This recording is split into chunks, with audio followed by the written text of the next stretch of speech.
हर खबर पर होगी आपकी पकड़। डाउनलोड कीजिए एबीपी लाइव ऐप। और अब एक बड़ी खबर आपको बता दें, संजय राउत की प्रतिक्रिया आ चुकी है। देवेंद्र फडणवीस से मुलाकात पर संजय राउत का बयान सामने आ गया है। राजनीति में कोई दुश्मन नहीं होता। उद्धव को पता थी मुलाकात की बात, संजय राउत ये कह रहे हैं। सुन लेते क्या कुछ कहा उन्होंने। देखिए, देवेंद्र फडणवीस जी महाराष्ट्र के पूर्व मुख्यमंत्री है। 5 साल तक देवेंद्र जी ने महाराष्ट्र में मुख्यमंत्री पद संभाला है। हम उनके साथ काम भी कर चुके हैं। फिलहाल देवेंद्र जी महाराष्ट्र के लीडर ऑफ अपोजिशन है, बीजेपी के वरिष्ठ नेता है। अब बिहार के इंचार्ज बन गए। बहुत दिनों से मेरी और उनकी मुलाकात तय हो गई थी। दूसरे कारणों से, खास करके सामना के लिए उनके मुलाकात इंटरव्यू में साक्षात्कार लेना चाहता था, लेकिन टाइम का थोड़ा सा गड़बड़ था। कोरोना हो गया, ये हो गया। और भी एक महाराष्ट्र में जो कुछ साहित्य विषयक संस्था है, कुछ प्रेस क्लब्स है बड़े, उनका भी ये कहना है कि मैं एक देवेंद्र जी की मुलाकात जाहिर तौर पर पब्लिक के सामने, तो इस बारे में भी मैं बात कर रहा था कि हम कैसे कर सकते हैं। ये लोगों की एक मांग है कि मैं आपके साथ मंच पर आकर बात करूं। ऐसा है कि हम दोनों कोई दुश्मन नहीं है ना। महाराष्ट्र की राजनीति में कभी व्यक्तिगत दुश्मनी नहीं होती। आइडियोलॉजिकल या कोई भूमिका पर हमारे विवाद हो सकते हैं। तो इसलिए हमने उनसे बात की, और ये कोई जो हमारी बैठक थी वो कोई गोपनीय नहीं थी। हम कोई बंकर में अंडरग्राउंड नहीं बैठे थे, खुलेआम लोगों के सामने बैठकर बात कर रहे थे। पर सर, इसके राजनीतिक मायने निकाले जा रहे हैं। और आपको मैं ये भी बताना चाहता हूँ, मैं देवेंद्र जी को मिल रहा हूँ, इस बारे में उद्धव जी को भी जानकारी। सर, ये आप कह रहे हैं कि हम दोनों कोई दुश्मन नहीं है, तो क्या ये माना जाए कि दोस्ती की तरफ हाथ बढ़ा रहे हैं आप दोनों? दोस्ती का हमने कहा कि मैंने कहा कि राजनीति में महाराष्ट्र में ये कोई नॉर्थ की राजनीति नहीं है कि जो हमारा विचार का नहीं हो हमारा दुश्मन बन गया। हम हमेशा एक दूसरे से मिलने की संस्कार और संस्कृति महाराष्ट्र की राजनीति में है। जब हम बीजेपी के साथ थे तो मैं खुद जाकर पवार साहब को मिलता था। आज भी बीजेपी के बहुत से नेता पवार साहब से कम्युनिकेट करते हैं। ये क्या है? आज भी मोदी जी हो, अमित शाह साहब हो, पवार साहब से बहुत से विषय पर सलाह मशवरा करते हैं।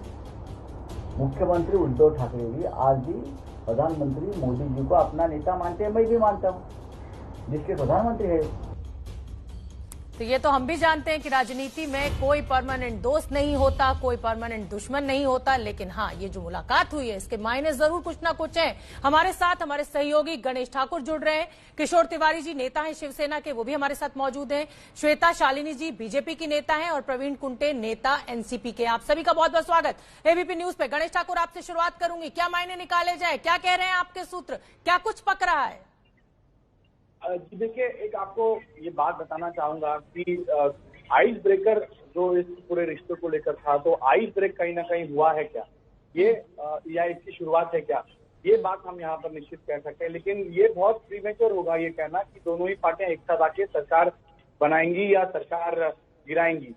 लेकिन जो ये महाराष्ट्र में गठबंधन की सरकार है, इसमें अनसर्टेनिटी पहले दिन से ही है।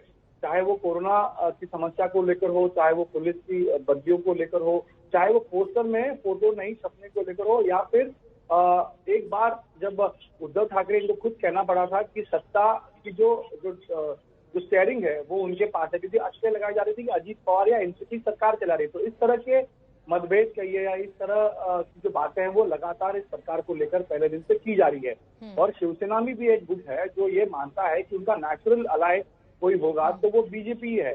और ये बात लगातार उद्धव ठाकरे इनके पास भी हुई है। और जैसे संजय राउत खुद कह रहे हैं कि राजनीति में कोई जो शत्रु है वो हमेशा के लिए नहीं होता है, कुछ भी बदल सकती है। और जब अगर शिवसेना कांग्रेस एनसीपी के साथ जा सकती है तो बीजेपी के साथ वो किसी भी समय आ सकती है केंद्र में।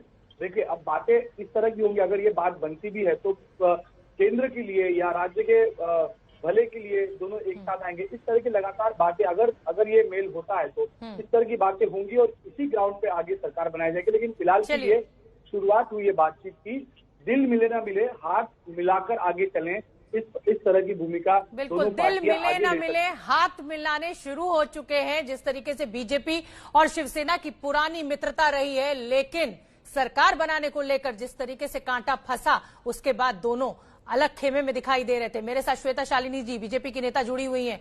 श्वेता शालिनी जी, क्या लग रहा है, अगर उसी समय मान लेते, उद्धव ठाकरे को मुख्यमंत्री बना देते, तो इतनी फजीहत भी ना होती और ऐसे गुपचुप तरीके से मिलना भी नहीं पड़ता? बीजेपी को अपनी गलती महसूस हो गई है। देखिए शोभना जी, दो चीजें कहना चाहूंगी। आपने शुरुआत में कहा था सीक्रेट मीटिंग, अभी भी आप कह रही हैं गुपचुप मीटिंग। आप लोग को तो सब जानकारी हो ही जाती है, तो कहे कि गुपचुप और कहे का सीक्रेट। वैसे मैं खुद चाह रही थी कि आज संजय राउत जी, मैं वेट कर रही थी सुबह से कि यदि वो सुबह से एक शेर आधा अगर ट्वीट कर देते तो शायद कुछ बात बन जाती, आप लोगों को थोड़ी राहत की सांस आती।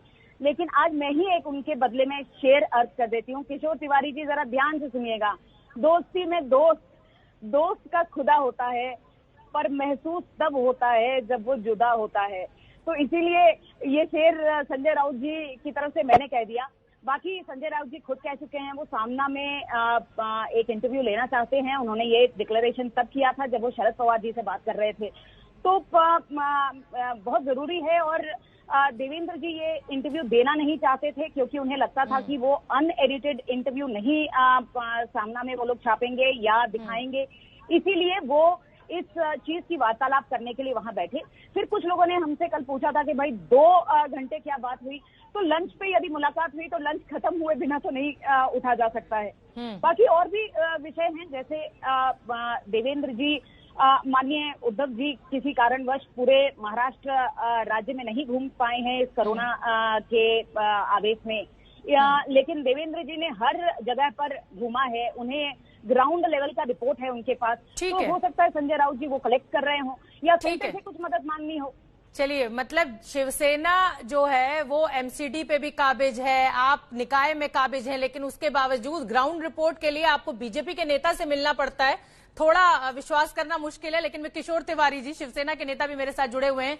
किशोर तिवारी जी, कयास तो ये भी लगाए जा रहे हैं, हालांकि संजय राउत ने ये साफ कर दिया है कि ये इंटरव्यू के लिए, लाइनअप के लिए मीटिंग थी, लेकिन कयास ये भी लगाया जा रहा है कि सुशांत केस में जिस तरीके से गर्दन फंस गई है शिवसेना की, उसको लेकर कोई बीच का रास्ता निकाला जा रहा है बीजेपी के साथ। नहीं, ऐसा नहीं।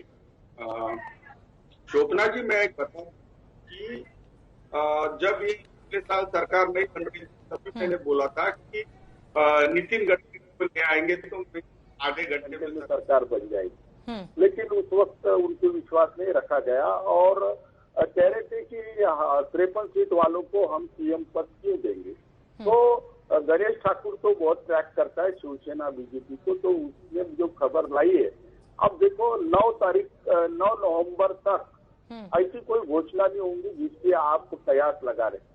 और लेकिन एक बात है, श्वेता माने ना माने, लेकिन मैं मानता हूं कि ये नेचुरल अलायंस है इनका और आइडियोलॉजी भी ठीक है, लेकिन जिस प्रकार से शरद पवार हमारे साथ जुड़े रहे, तो जो भी निर्णय होगा वो शरद पवार जी को विश्वास में लेके किया जाएगा। मतलब कांग्रेस को आप दूध की मक्खी की तरह अलग करना चाहते हैं। एनसीपी के शरद पवार को आप जोड़ने की बात कर रहे हैं, जो भी फैसला होगा वो शरद पवार से पूछकर ही होगा, यानी बीजेपी, शिवसेना और एनसीपी साथ आने जा रहे हैं। छोटा सा जवाब दे दीजिए, फिर मैं रुख करूंगी प्रवीण कुंटे जी का। नहीं, ऐसा कुछ नहीं है। अभी तो बीजेपी नहीं चाहेगी कि 9 नवंबर तक ऐसा कुछ हो, लेकिन राजनीति स्वच्छ हो। और देवेंद्र जी ये मेरे बहुत ही छोटे अनुज और बहुत अच्छे उन्होंने काम किया है। उद्धव जी उनका बहुत आदर करते हैं और संजय राउत जी के वो मित्र है। लेकिन जो मैं ग्राउंड लेवल पे काम करता हूँ, तो शिवसेना और भाजपा के लोग कहते हैं कि यार कहाँ आ गए हम, तो ऐसा भी है। तो चलिए ठीक है, ये कहाँ आ गए हम, इसी आपके जो आपने ये वाक्य कहा है, कहाँ आ गए हम, मैं प्रवीण कुंटे जी का जवाब लूंगी। नेता एनसीपी के हैं, मेरे साथ मौजूद है एबीपी न्यूज पर। तो कहो ना प्यार है, इसी तरीके की शेरो शायरी शिवसेना के खेमे से भी की जा रही है और बीजेपी के खेमे से भी की जा रही है। श्वेता शालिनी जी कह रही हैं कि दोस्त की दोस्ती तब पता चलती है जब दोस्त जुदा हो जाता है, और नेता जो है शिवसेना के किशोर तिवारी जी, वो कह रहे हैं ये कहाँ आ गए हम। प्रवीण कुंटे जी, ये जहां भी पहुंच गए, आप साथ हैं कि नहीं है, या आप कांग्रेस के साथ ही हैं अभी भी? जहां तक कल की मुलाकात का सवाल है, जो संजय जी राउत और देवेंद्र जी के बीच में हुई थी, उस पर स्वयं संजय राउत जी अपनी भूमिका को स्पष्ट कर चुके हैं। जहां तक मुझे नहीं पता कि किस बात को लेकर तिवारी जी बात कर रहे हैं, लेकिन एक बात मैं दावे से कह सकता हूं, ये सरकार पूरी तरह से 5 साल पूरे करने जा रही है। महाविकास आघाड़ी में किसी तरह का कोई भी मतभेद नहीं है। कल स्वयं संजय राउत एक बात पर स्पष्ट कर चुके हैं कि सामना में पहले पवार साहब, बाद में उद्धव जी ठाकरे, बाद में अभी देवेंद्र जी फडणवीस, इनकी इंटरव्यू की सीरियल चल रही है। इस मामले को लेकर बगैर किसी कारण के बात का पतंगड़ बनाया जा रहा है, ऐसा मुझे लगता है।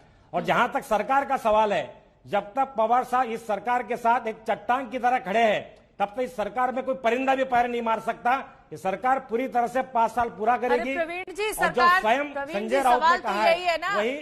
प्रवीण जी, सवाल तो यही है ना कि क्या इस पूरे गठबंधन से सिर्फ कांग्रेस को अलग थलग करने की तैयारी कर रही है? शिवसेना बीजेपी तो पुराने मित्र रहे हैं, चलिए एक बार फिर साथ आ गए। मैं आपकी भूमिका की बात कर रही हूं कि अगर शिवसेना और बीजेपी साथ आते हैं तो एनसीपी की भूमिका क्या होगी? आप साथ जाएंगे शिवसेना बीजेपी के, या आप कांग्रेस के खेमे में रहने वाले? ये पूरी तरह से काल्पनिक सवाल है। सरकार, भारतीय जनता पार्टी आज सत्ता से बाहर बेदखल हो चुकी है। कांग्रेस, शिवसेना और एनसीपी की महाविकास आघाड़ी की सरकार 5 साल पूरे करने जा रही है। मैं पूरी तरह से दावे के साथ कह सकता हूं। जहां तक हमारे तालमेल का सवाल है, जब तक पवार साहब एक चट्टान की तरह सरकार के साथ खड़े हैं, सरकार में मतभेद का कोई सवाल नहीं है। जहां तक मुलाकात की बात है, भारतीय जनता पार्टी के नेता भी इस बात को स्पष्ट कर चुके हैं, सेना के नेता बात को स्पष्ट कर चुके हैं। महाराष्ट्र का संस्कृति, यहाँ का कल्चर है, हमेशा नेता विपक्ष हमेशा मिलते जुलते रहते हैं, और राज्य की राजनीति में विकास को लेकर हमेशा हम लोग साथ में मिलकर काम करते रहे। ठीक है, मैं आऊंगी श्वेता, शालिनी जी आपके पास आऊंगी फिलहाल, क्योंकि मुझे एक बहुत छोटे से ब्रेक के लिए रुकना है, और ब्रेक से लौटकर श्वेता शालिनी से पूछूंगी मैं कि क्या संघ का दबाव है, जो आइडियोलॉजी की बात हो रही है, उस आइडियोलॉजी के खिलाफ जाकर जो मिलन हुआ है एनसीपी और कांग्रेस के साथ, वो सूट नहीं कर रहा है।